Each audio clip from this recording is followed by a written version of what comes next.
ৰবিৰাম নাৰ্জাৰী বিটিআৰৰ লগত জড়িতও নহয় আৰু ৰবিৰাম নাৰ্জাৰীয়ে প্ৰথমৰ পৰাই বিটিআৰ যেতিয়া জন্ম হৈছিল তেতিয়াৰ পৰাই বিটিআৰক ডাইৰেক্ট নাকচ কৰিছে। বহুল ক্ৰমেও ৰবিৰাম নাৰ্জাৰীয়ে বিটিআৰৰ লগত জড়িত হ'বলৈ কেতিয়াও নাভাবে, কেতিয়াও চিন্তাই নকৰে। মই বিটিচিৰ মানুহ।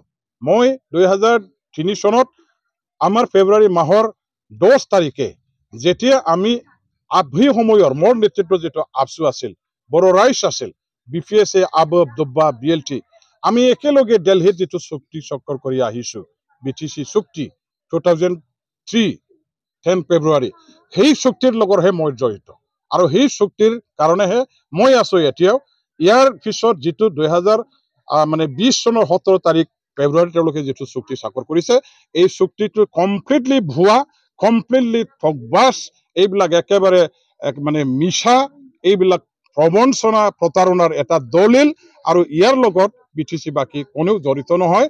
ইউপিপিএলৰ 2-4 জন নেতা সুবিধাবাদী স্বাৰ্থপৰ নেতাবিলাকে জড়িত হ'ব পাৰে, আমি ইয়াৰ লগত কোনো জড়িত আৰু এইটো মানে চুক্তিটো আমি কেতিয়াও মানি নলওঁ, আমি ইয়াৰ লগত কোনো দিন কাম নকৰো।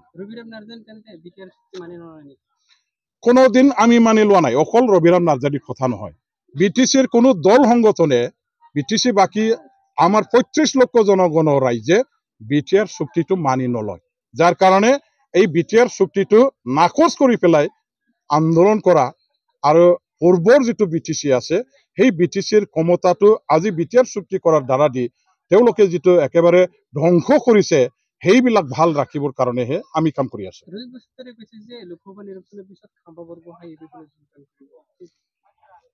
ৰাজনীতিৰ ক্ষেত্ৰখনত আপোনালোকে চাব যে নিজৰ দলৰ কৰ্মীবিলাকৰ মনোবলটো অটুট ৰাখিবৰ কাৰণে কিছুমান প্ৰপাগাণ্ডা চলাব লগা হয়।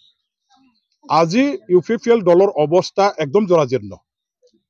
মানুহবিহীন এটা দল হ'বলৈ গৈ আছে আৰু মানুহবিহীন দল কেতিয়াও দল হিচাপে তিষ্ঠি থাকিব নোৱাৰে আৰু তেওঁলোকৰ দলৰ অৱস্থা অহা এমপি ইলেকশ্যনৰ পিছত নিশ্চিন্ন হৈ যাব আৰু ইয়াৰ কাৰণে তেখেতসকলে আজি মৰণপণ যুঁজ দিবৰ কাৰণে কিছুমান অসৎ উপায়েৰে কিছুমান মিছা কথাৰ আশ্ৰয় লৈ পেলাই আজি প্ৰপাগাণ্ডাত নামিব লগা হৈছে, কাম কৰিব লগা হৈছে।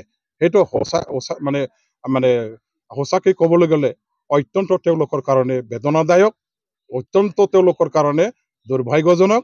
5 বছৰ চৰকাৰ চলোৱাৰ পাছত এটা দল মৰি যাব লগা হোৱা অৱস্থাত আহিব লগা যে হৈছে, ইয়াৰ কাৰণে আজি তেওঁলোকে হতাশাত ভুগি নানান ধৰণৰ এইবিলাক অপপ্ৰচাৰ, এইবিলাক কথা আজি মিডিয়াবিলাকত কয় যাতে নিজৰ ৰাইজৰ মনোবলটো ধৰি ৰাখিব পাৰে।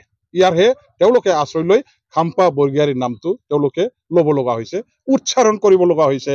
আনৰ দলৰ নেতাবিলাকৰ নাম লৈ নিজৰ দলটো বচাই ৰাখিবৰ কাৰণে আমাৰ নামবিলাক উচ্চাৰণ কৰিব লগা হোৱাটো তেওঁলোকৰ কাৰণে কিমান দুৰ্ভাগ্যজনকৰ এটা পৰিস্থিতি তেখেতসকলৰ সন্মুখত আহিছে, আপোনালোকে তেওঁলোকৰ পৰাই বুজি লওক।